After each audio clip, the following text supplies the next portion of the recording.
இந்த பந்தல மண்டல இன்னைக்கு இங்கே உணர்ச்சியோடு வந்திருக்கக்கூடிய ஒருவரும் கூட சனாதன தர்மம் என்கின்ற இந்த பாரம்பரியத்தை ஆண்டாண்டு காலமாக நம்மை வழிநடத்தக்கூடிய தர்மத்தை பாதுகாக்க வேண்டும் என்கின்ற ஒற்றை கருத்தில் இங்கே வந்திருக்கின்றோம்.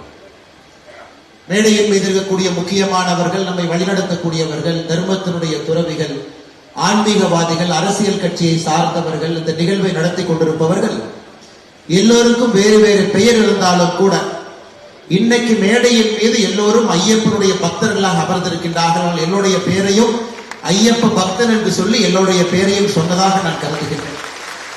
அதே போல முன்புறத்தில் இருக்கக்கூடியவர்கள் கூட இன்றைக்கு ஐயப்பனுடைய பக்தர்களாக வந்திருக்கிறார். 1200 ஆண்டுகளுக்கு முன்பு பந்தலத்துல இங்க இருக்கக்கூடிய ராஜ குடும்பம் உருவாகி பந்தல மகாராஜா உருவான பொழுது நமக்கு தெரியும், பாண்டிய மன்னனுடைய வழித்தோன்றலாக பந்தலத்தினுடைய ராஜாக்கள் இங்க வந்தார். இன்னைக்கு நாம நமக்குள்ள ஒரு கோடை போட்டு நான் தமிழன் மலையாளி அப்படின்னு பிரிச்சு வைக்கிறோம். 1200 ஆண்டுகளுக்கு முன்பு நமக்குள்ள அந்த கோடு கிடையாது. எல்லோருமே தர்மத்தை பின்பற்றக்கூடிய மக்களாகத்தான் வந்தோம். ஆனால் இன்னைக்கு நான் இங்கு ஒரு தமிழனாக வரவில்லை, ஒரு சனாதன தர்மத்தை பாதுகாக்கக்கூடிய உங்களை போன்ற ஆயிரக்கணக்கான சிப்பந்திகளில் ஒரு மனிதனாக நான் இங்கே வந்து நின்று கொண்டிருக்கின்றேன். அன்பு சொந்தங்கள், 20ஆம் தேதி செப்டம்பர் ஒரு ஆச்சரியமான விஷயத்தை நாம் எல்லோருமே பார்த்தோம். குளோபல் ஐயப்பா கான்பரன்ஸ் என்கின்ற பெயரில் அனைத்துலக ஐயப்பன் பக்தர்களை ஒருங்கிணைத்து இங்கே கேரள மாநிலத்தினுடைய கம்யூனிஸ்ட் அரசு ஒரு விழாவை ஏற்பாடு செய்திருந்தார். இதில் ரொம்ப ஆச்சரியமான விஷயம், இந்த விழாவிற்கு முக்கிய விருந்தினராக யாரை அழைத்தார்கள் என்பதுதான் முக்கியம். தமிழகத்தினுடைய முதலமைச்சராக இப்ப இருக்கக்கூடியவர், சனாதன தர்மத்தை வேரோடு அறுக்க வேண்டும் என்று நினைக்கக்கூடியவர், எங்களுடைய முதலமைச்சர் திரு மு க ஸ்டாலின் அவருடைய மகன் உதயநிதி ஸ்டாலின் சனாதன தர்மம் என்பது டெங்கு மஸ்கிட்டோ கொசுவை போன்றது, அதை ஒழித்தளிக்க வேண்டும் என்று சென்னையில 2 ஆண்டுகளுக்கு முன்பு ஒரு நிகழ்வு நடத்தியவர். அதுல திரு மு க ஸ்டாலின் அவர்களை இந்த நிகழ்வுக்கு முக்கிய விருந்தினராக கேரள மாநிலத்தினுடைய முதலமைச்சர் பினராயி விஜயன் அவர்கள் இங்க வாங்கணும் கூப்பிடும் பொழுதே நமக்கு தெரியும், இது ஐயப்பனுக்காக போடப்படக்கூடிய ஒரு நிகழ்வு கிடையாது, மக்களை ஏமாற்றி அரசியல்ல ஓட்டை வாங்குவதற்காக ஒரு நிகழ்வு இங்க போடுறாங்க என்பது தெல்ல தெளிவாக நமக்கு தெரியும். ஐயப்பனை பொறுத்தவரை நமக்கு தெரியும், நைஸ்திக் பிரம்மச்சாரி என்று சொல்வோம். எப்பொழுதும் எல்லா நிலையிலும் ஒரு பிரம்மச்சாரியாக இருக்கக்கூடிய குழந்தை ஐயப்பனை பார்ப்பதற்கு ஆண்டாண்டு காலம் கோடிக்கணக்கான மக்கள் இங்க வர்றாங்க. இந்த நைஸ்திக் பிரம்மச்சாரியை பொறுத்தவரை அவரை பாதுகாக்க வேண்டிய கடமை நமக்கு இருந்தாலும் கூட அவர் எப்பொழுதும் குழந்தை முகத்தோடு இன்முகத்தோடு இங்கிருந்து சபரிமலையில பக்தர்களுக்கு ஆண்டாண்டு காலமாக செய்தியை சொல்றாங்க.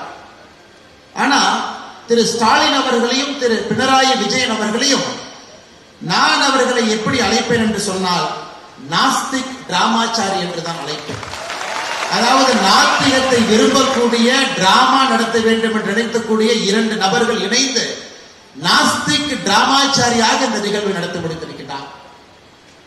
அது அந்த நிகழ்வை பார்க்கும் பொழுது யாரும் வரவில்லை, இருக்கைகள் எல்லாம் காலியா இருந்ததுங்க.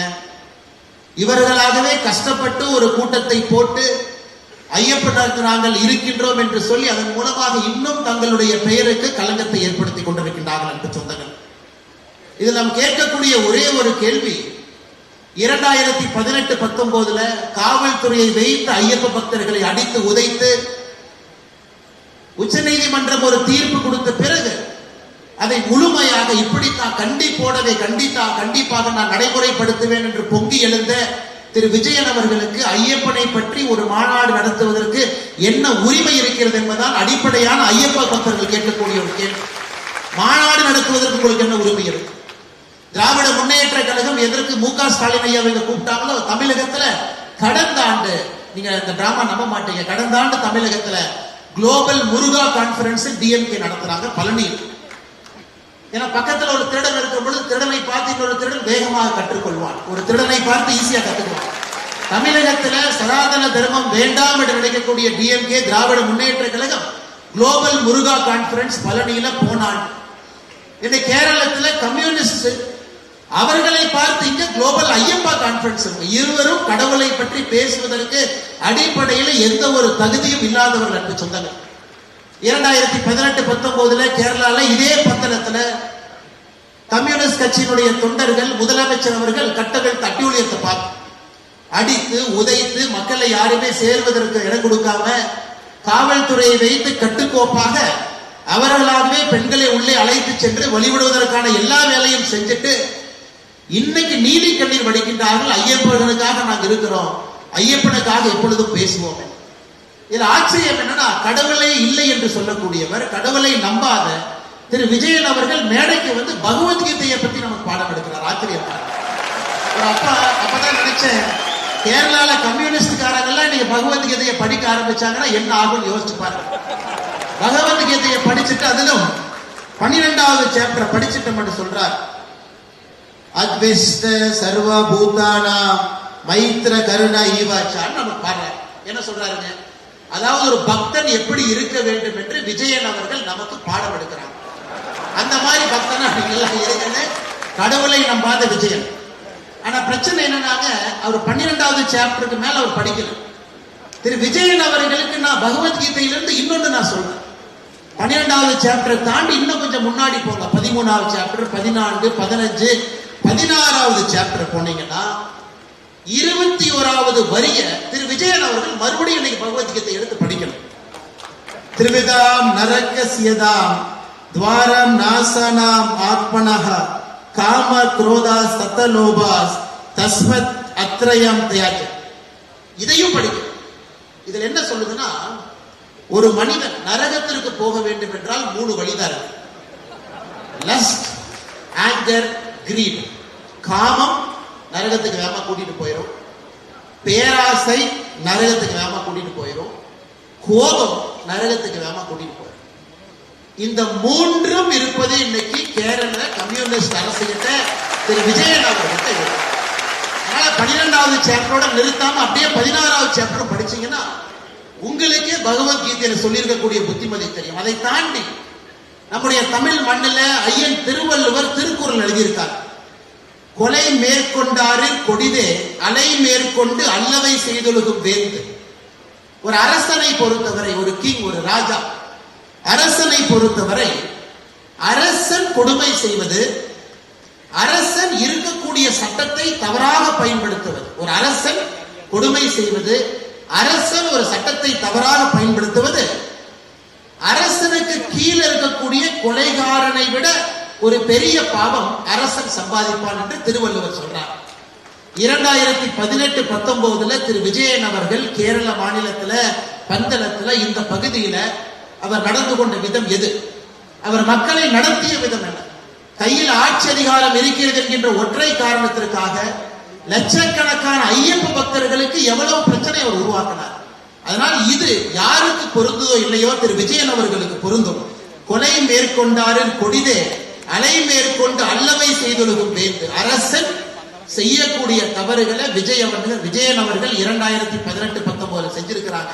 அதனால தயவு செஞ்சு பகவத்கீதை பாடத்தை எங்களுக்கு எடுக்காதீங்க. கண்ணாடியை பார்த்து நீங்களே உங்களுக்கு சொல்லிடுங்க எப்படி அரசனாக வாழ வேண்டும், எப்படி மனிதர்களை மனிதர்களாக இங்கே மதிக்க வேண்டும். அன்பு சொந்தங்களை இதையெல்லாம் தாண்டி இன்னொரு படி முன்னாடி போகும். திரு விஜயன் அவர்கள் ஓணம் பண்டிகையை அரசு அலுவலர்களை யாராச்சும் கொண்டாடினா அது ஆன்டி ஹிந்து, அவங்க கொண்டாடக்கூடாது. அவருடைய பிடபிள்யூ மினிஸ்டர் சுதாகரன் அவங்க சொல்றாங்க, இந்த நிலவிலக்கு ட்ரெடிஷனல் லேப் இதெல்லாம் நாம் நடத்துறதே அரசு நிகழ்ச்சியில நடத்தாதீங்க. கேரள மாநிலத்தினுடைய ஸ்பீக்கராக இருக்கக்கூடிய சம்ஷீர் அவரை பொறுத்தவரை நாடு கணேசா கணபதி அவரே ஒரு மித், உண்மை கிடையாது. தாமஸ் ஐசாக் முன்னாள் கேரளத்தினுடைய நிதி அமைச்சர் வாமன அவதாரே ஒரு பொய். திரு ஜெயராஜன் அவர்கள் கம்யூனிஸ்ட் கட்சியினுடைய தலைவராக இருக்கிறவங்க பரசுராமரே ஒரு மித். இந்த கேரள மண்ணை பொறுத்தவரை பரசுராமர் சேத்திரம் கிடையாது அப்படின்னு கேரள மண்ணில் இருக்கக்கூடிய ஒரு கம்யூனிஸ்ட் கட்சியினுடைய தலைவர் சொல்றாங்க.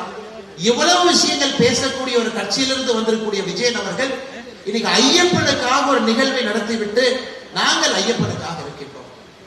சமீபத்தில் ஒரு படம் பார்த்திருப்பீங்க, ஒரு நெட்ஃபிளிக்ஸ் சீரீஸ் ஸ்கேம் 92. எப்படி 2 பேர் சேர்ந்து பாம்பே ஸ்டாக் எக்ஸ்சேஞ்ச ஸ்கேம் பண்ணாங்க.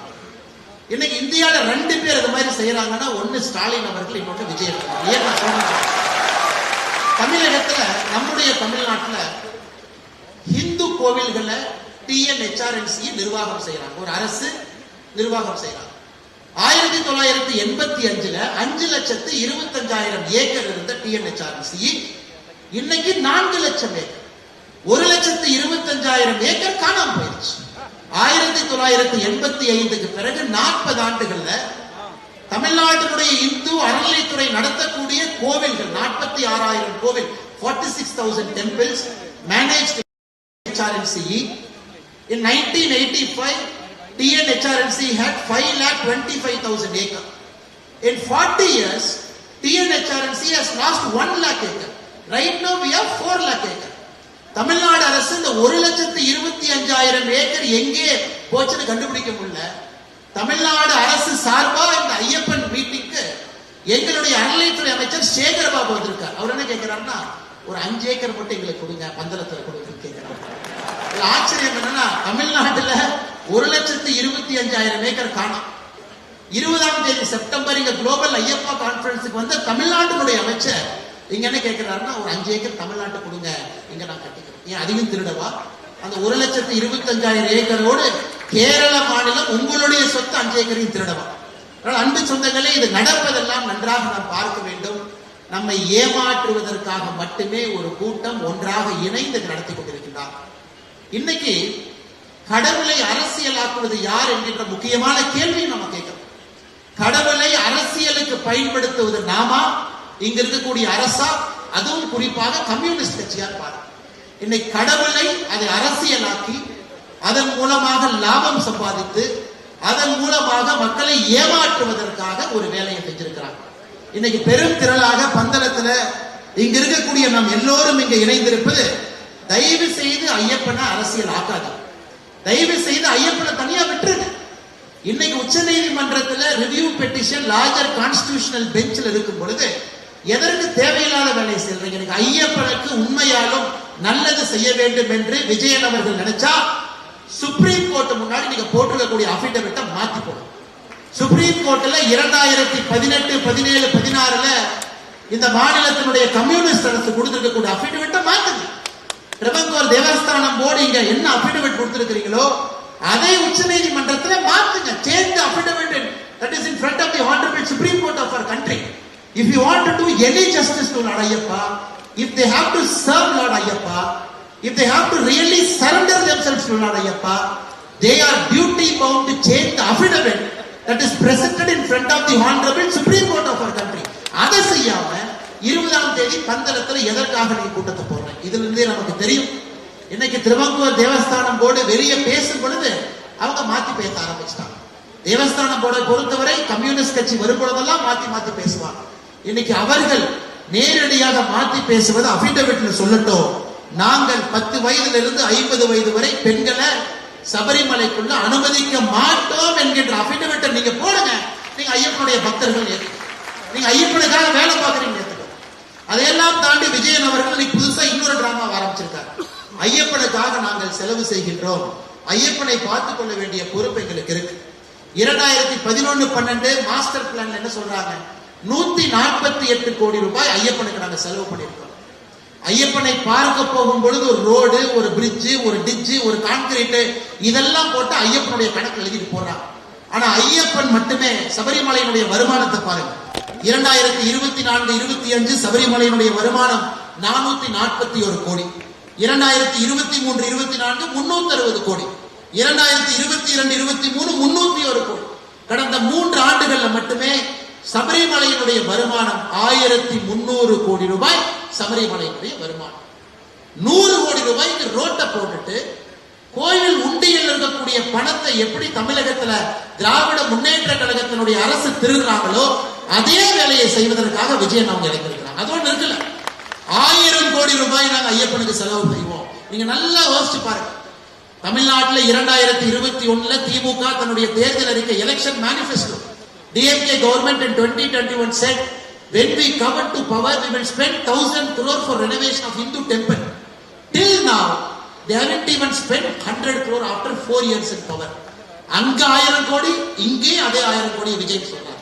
அங்க குளோபல் முருகா கான்ஃபரன்ஸ், இங்க குளோபல் ஐயப்பா கான்ஃபரன்ஸ். எப்படி இரண்டு திருடர்கள் ஒருத்தர் பிக் பாக்கெட்ல கையில இவரு, இன்னொரு பிக் பாக்கெட்ல அவரு, எப்படி இரண்டு நபர்கள் சேர்ந்திருக்கின்றார்கள் என்பதை தெல்ல தெளிவாக நாம் இங்கே பார்க்க முடியும்.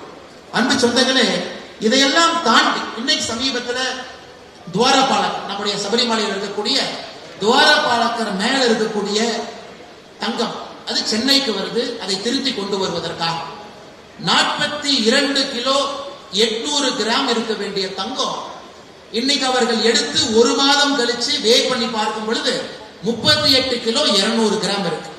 அதுல 4 கிலோ 540 கிராம் அதுல காணும். உங்களால் ஐயப்பனுக்கு பக்கத்தில் இருக்கக்கூடிய துவாரபாலகனை காப்பாற்ற முடியல, அவனுடைய தங்கத்தை கண்காணிக்க முடியல, அந்த 4 கிலோ உங்க பார்த்துக்க முடியல.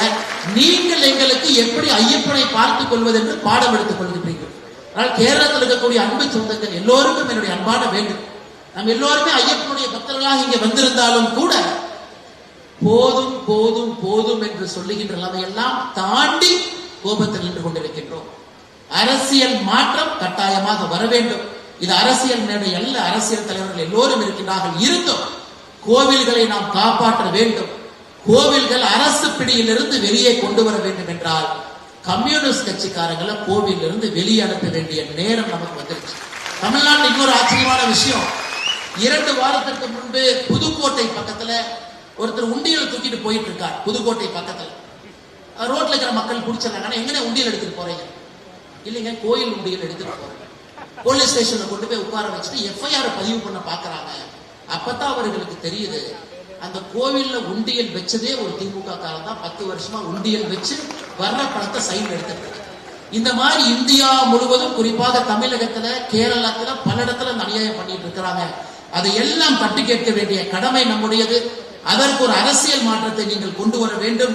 நிச்சயமாக நீங்கள் பயன்படுத்த வேண்டும் என்கின்ற அன்பான வேண்டுகோளை வைக்கின்றேன். அதை தாண்டி இன்னைக்கு விஜயன் அவங்க சொல்றாங்க, ஏதோ அரசு ஐயப்பனுக்கு பணம் கொடுக்கிறோம், நாங்க திருவங்கூர் தேவஸ்தானம் போர்டுக்கு பணம் கொடுக்கிறோம், எல்லாமே அரசு தான், நாங்க பணம் கொடுக்கறதுனால ஈக்குவாலிட்டி ஆர்டிகல் வந்தது, அதனால எல்லோரும் வர வேண்டும் என்கின்ற வாதத்தை வைக்கிறாங்க. நமக்கு தெரியும், இன்னைக்கு நம்முடைய அரசியலமைப்பு சட்டத்துல ஆர்டிகல் 290A இந்திய அரசியலமைப்பு சட்டத்திலே மிக வித்தியாசமான ஒரு ஆர்டிகல், ஒரு அமெண்ட்மெண்ட். இது எங்கேயுமே இல்லாத ஒரு பெருமை இந்த கேரள மண்ணுக்கு இருக்கு. ஏன்னா நம்முடைய அரசியலமைப்பு சட்டத்தை வடிவமைத்தவர்களுக்கு தெரியும், கேரளால திருவங்கூர் ஒரு பக்கம் இருக்கு, கொச்சி இருக்கு, இரண்டையும் கம்பைன் பண்ணும் பொழுது அன்னைக்கு adviser to the minister of states திரு விபி மேனன் அவர்கள் தலைமையில் ஒப்பந்தம் போடுறாங்க. இன்னைக்கு இதெல்லாம் நீங்க எடுத்துக்கிட்டீங்க, 2 பிரின்சிபல் ஸ்டேட்டை கம்பைன் பண்ணி எடுத்துட்டீங்க. அதனால் அரசு ஒரு ஆண்டும் தேவஸ்தானத்திற்கு 51 லட்சம் பணம் கொடுக்க வேண்டும் என்று 1949 போடப்பட்ட ஒரு தீர்மானம். இதுல தமிழ்நாடும் சம்பந்தப்பட்டது. ஆச்சரியம் பாருங்க, ஏன்னா 1956 தமிழ்நாடு கேரளா நம்முடைய பார்டரை வரையறுத்த பொழுது கேரளாவுடைய சில பகுதிகள் தமிழ்நாட்டுக்கு வருது. அன்னைக்கு 1956 கேரளா. அந்த 290A ஆர்டிகல்ல சொல்றோம், எந்த பகுதியெல்லாம் தமிழ்நாட்டுக்கு வந்திருக்கோ அதற்கு தமிழ்நாடு அரசு வருஷத்துக்கு 13,50,000 கொடுக்கணும் தேவஸ்தானம் போர்டுக்கு. கேரள அரசு 46,50,000 கொடுக்கணும். So Mr. Vijayan has to understand, it is not the money that is thrown at Ayyappa, it is a constitutional obligation by the government to give money to the Travancore Devasthanam Board, not by Kerala, even by Tamil Nadu. Tamil Nadu அரசும் வருடத்திற்கு 13,50,000 ரூபாய் கொடுக்கணும். காரணம், கேரள பகுதியிலிருந்து தமிழ்நாட்டுக்குள்ள வந்திருக்கக்கூடிய கேரளத்தினுடைய பழைய நிலத்தில் இருக்கக்கூடிய கோவிலுக்கு தமிழ்நாடு அரசு கன்சாலிடேட்டட் ஃபண்ட்ல கொடுக்கும். இது ஒரு கான்ஸ்டிடியூஷனல் மேண்டேட். ஏன்னா இங்கிருந்த கோவில்களை பாதுகாப்பதற்காக கொடுக்கப்படுற நிதி, அது அப்படியே மாத்தி கடந்த 75 ஆண்டுகள் அப்படியே இந்த கான்செப்டை மாத்தி ஏதோ அரசு பணம் கொடுப்பதால் மட்டும்தான் இங்க இருக்கக்கூடிய கோவில்கள் வாழுகின்ற என்கின்ற மாயத்தோட்டத்தை ஏற்படுத்தி அதை உச்ச நீதிமன்றம் வரைக்கும் கொண்டு போய் அதுல ஆர்டிகல் 21, 25 கொண்டு வந்து அரசு பணம் கொடுக்கறதுனால எல்லா கோவிலும் எல்லோரும் செல்லணும், குறிப்பாக பெண்கள் சபரிமலை ஐயப்பனை பார்க்க செல்ல வேண்டும் என்கின்ற வாதத்தை வைத்து இன்னைக்கு இந்த பிரச்சனை போயிட்டு இருக்கு. ஆனால் நிச்சயமாக எனக்கு நம்பிக்கை இருக்கிறது, உச்ச நீதிமன்றம் லார்ஜர் கான்ஸ்டிடியூஷனல் பெஞ்சில இதை அவங்க மறு தீர்மானம் செய்யும் பொழுது ஐயப்பனுக்காக நல்ல ஒரு முடிவு, நல்ல ஒரு தீர்ப்பு வரும் பொழுது இந்த கம்யூனிஸ்ட் அரசினுடைய முகத்துல கரியை நாம் பூசத்தான் போகின்றோம், அதுவும் நடக்கத்தான் போகிறது. நம்முடைய காலத்தில் அதையும் பார்க்கணும். அதனால இந்த அற்புதமான இந்த மாநாட்டில் பங்கேற்கக்கூடிய எல்லா தலைவர்களுக்கும் இந்த நேரத்தில் நாம் நெஞ்சார்ந்த பாராட்டுக்களை, வாழ்த்துக்களை தெரிவிக்கணும். காரணம், 20ஆம் தேதி அரசு நடத்திய கூட்டத்தை விட 10 மடங்கு பெரிதாக ஆன்மீகவாதிகள், பெரியவர்கள், அரசியல் கட்சியினுடைய தலைவர்கள், சாதாரண பொதுமக்கள், ஐயப்ப பக்தர்களை எல்லோரும் கொண்டு வந்து கேரள மாநிலம் ஒரு செய்தியை சொல்லி இருக்கிறது. ஐயப்பனை தொட்டால் நாங்கள் விடமாட்டோம் என்கின்ற பெரிய செய்தியை சொல்லியிருக்கிறோம். அது 2026 தேர்தல் களத்தில் அதை எதிரொலிக்க வேண்டும் என்கின்ற ஒரு ஐயப்ப பக்தராக என்னுடைய கருத்தையும் இங்கு வைக்கின்றேன். கடைசியா திரு விஜயன் அவர்களுக்கும் கம்யூனிஸ்ட் ஆட்சி எங்களுடைய வேண்டுகோள், நீங்கள் புரிந்து கொள்ள வேண்டும், மனிதனுடைய சட்டங்கள், உங்களுடைய சட்டங்கள் ஐயப்பனுக்கு பொருந்தாது என்பதை எப்பொழுது புரிந்து கொள்ளுகின்றீர்களோ அன்னைக்கு உங்களுக்கு நல்ல புத்தி கிடைக்கும். இரண்டாவது, பகவத்கீதையை முழுசா 18 சாப்டர் படிங்க, 12 சாப்டரோட நிறுத்துறாங்க. மூன்றாவது, கேரள அரசும் தேவஸ்தான போர்டும் இன்னைக்கு உச்ச நீதிமன்றத்தின் முன்பு நீங்க போட்டிருக்கக்கூடிய அபிடவிட்டை மாத்தி ஐயப்பனுக்கு ஆதரவாக நீங்கள் கொடுக்கும் பொழுது ஐயப்பனுக்காக நீங்கள் இருக்கின்றீர்கள் என்கின்ற பொருள். அதுவரை எத்தனை மாநாடு நீங்கள் நடத்தினாலும் நாங்கள் நம்ப போவது கிடையாது. 2018-19 அந்த ஆர்ப்பாட்டத்தில் பங்கேற்ற எல்லோரின் மீதும் வழக்கு போடப்பட்டிருக்கிறது. அந்த வழக்கை உடனடியாக நீங்கள் கைவிட வேண்டும் என்பதும் இதன் மூலமாக சொல்லுகின்றோம். நன்றாக புரிந்து கொள்ள வேண்டும், பம்பையோ பந்தலமோ இது ஒரு பிக்னிக் ஸ்பாட் கிடையாது, ஐயப்பன் வாழுகின்ற இடம். அதனால் நீங்கள் நடத்தக்கூடிய இந்த குளோபல் கான்ஃபரன்ஸ் ஐயப்பனை உலகத்துக்கு அறிமுகப்படுத்த தேவை யாருக்கும் கிடையாது. ஐயப்பனை விட இவங்கெல்லாம் பெரிய ஆளுகளாம், ஐயப்பனை உலகுக்கு அறிமுகப்படுத்துவதற்காக ஒரு மாநாடு நடத்துறாங்களாம். இந்த இடத்தை அப்படியே விடுங்க. காட்டுக்குள் ஐயப்பன் இருப்பதுதான் அனைவருக்கும் பெருமை. தயவு செய்து அதை அசிங்கப்படுத்தாங்க. அது மட்டுமல்ல, திரு விஜயன் அவர்களுக்கு இன்னைக்கு பிராமின் சமுதாயத்தின் மீது ஏதோ ஒரு கோபம் இருக்கு. அதை நல்லா ஆழ்ந்து பார்க்கும் பொழுது அந்த கோபத்தை தொடர்ச்சியாக அதை காட்டிக் கொண்டிருக்கின்றார்கள். அதிலிருந்து அந்த பிராமின் போபியால இருந்து வேகமா வெளியே வாங்க. விஜயன் அவர்களுக்கு பாதி பிரச்சனை இன்னைக்கு கேரளா முடிச்சு. கடைசியாக தமிழகத்திலிருந்து 2 அமைச்சர்கள் வந்தாங்க. பிடிஆர் அவங்க வந்தாங்க, இன்னொரு அமைச்சர் சேகர் பாபு வந்தாங்க. இவர்கள் இருவருக்கும் தலைவர் யாருன்னா பெரியார். திராவிட சித்தாந்தத்திற்கு பெரியார் தலைவர். இந்த பெரியார் 1943 செப்டம்பர் மாதம் 21ஆம் தேதி பெரியார்கிட்ட கேட்கிறாங்க, கம்யூனிசம்னா என்னன்னு கேட்கிறாங்க. அதற்கு பெரியார் அவர்கள் சொல்றாரு திருச்சியில, கம்யூனிசம்னா இனிப்பு கலந்திருக்கக்கூடிய கசப்பு மாத்திரை என்று சொல்லுகின்றார். Communism is nothing but a sugar coated poison pill. ஒரு இனிப்பு கலந்திருக்கக்கூடிய ஒரு பாய்சன் தான் கம்யூனிஸ்ட். இன்னைக்கு அந்த கம்யூனிஸ்ட் நடத்தக்கூடிய மாநாட்டுக்கு அந்த பெரியார் அவருடைய சித்தாந்தத்தின் வழித்தோன்றலாக வந்திருக்கக்கூடிய கட்சியிலிருந்து 2 பேர் இங்க வந்ததே 5 ஏக்கர் ஆட்டை போடத்தான் வந்தாங்க. வேற எதுக்கு அவங்க வரல?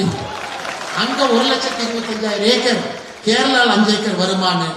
அதையெல்லாம் நீங்கள் பெரிதாக எடுத்துக்கொள்ள வேண்டாம். மற்றும் ஒரு முறை மேடையில் இருக்கக்கூடிய எல்லோருக்கும், ஐயப்ப பக்தர்களுக்கும், உணர்ச்சியோடு வந்திருக்கக்கூடிய எல்லோரும் இதே போல தொடர்ந்து கட்டுக்கோப்பாக ஐயப்பனுக்காக ஒருங்கிணைந்து நாம் நிற்போம். மாற்றம் நிச்சயமாக வரும். அரசியல் மாற்றத்தை நீங்கள் மறந்துவிடக் கூடாது. அரசியல் மாற்றமே உண்மையான சமுதாய மாற்றத்திற்கு வித்திடும். 2026 தேர்தலை நாம் பயன்படுத்தி கடவுளுக்கு எதிராக, ஐயப்பனுக்கு எதிராக இருக்கக்கூடிய கம்யூனிஸ்ட் கட்சி ஆட்சியை இங்கிருந்து தூக்கி எறிவதற்கு நாம் ஒன்றிணைவோம். அதை நீங்கள் ஐயப்ப பக்தர்களாக நிகழ்த்தி காக்க வேண்டும் என்கின்ற வேண்டுகோளை வைத்து வாய்ப்பு கொடுத்த நல்ல உள்ளங்களுக்கும், மேடையில் இருக்கக்கூடிய தலைவர்களுக்கும், சபரிமலை சம்ரட்சண சங்கமத்தில் இருக்கக்கூடிய எல்லா அண்ணன், குறிப்பாக எஸ்ஜிஆர் குமார் அவர்களுக்கும் என்னுடைய நெஞ்சார்ந்த நன்றிகளை தெரிவித்துக் கொள்கின்றேன். நன்றி, வணக்கம். சுவாமியே சரணமையா. அதனை அடுத்து தான் சிம்மராசிக்கார பெண்களுக்கு இது சூப்பர். ஆனால் இந்த ஹோம்மேட் பிஸ்னஸ் வரும்போது இன்வெஸ்ட்மெண்ட்ஸ் ரொம்ப லெஸ்ஸாக இருக்கணும். சரிங்களா? நீங்கள் ஹோம்மேட் பிஸ்னஸ் ஆனால் 10 லட்சம் இன்வெஸ்ட்மெண்ட்னா நம்ம ஒன்றும் பண்ண முடியாது. சரிங்களா? சிம்மராசிக்காரங்க அதனை அடுத்து தான் துலாம் ராசிக்காரங்களுக்கு 2ஆம் இடத்துல சந்திரன் இருக்குது, சனியும் பார்க்குது. நீங்கள் எங்கேயும் கண்கரமாலாம் போக முடியாது, எங்கே போனாலும் சிக்கிடுவீங்க. இது சிம்மத்துடைய அடிப்படை. ஆண் சிம்மராசிகளுடைய ஒரு எல்லோருக்கும் அல்ல 90% ஆண் சிம்மராசி என்பவர்கள் இப்படிதான் இருப்பாங்க. இந்த மாதிரி ஆன்மீகம் மற்றும் ஜோதிடம் சார்ந்த இன்னும் பல வீடியோக்கள் பார்க்கணுமா? மறக்காம திருவருள் டிவிக்கு சப்ஸ்கிரைப் பண்ணுங்க. திருவருள் டிவியுடைய சேனல் லிங்க் இந்த வீடியோடைய டிஸ்கிரிப்ஷன்ல இருக்கு.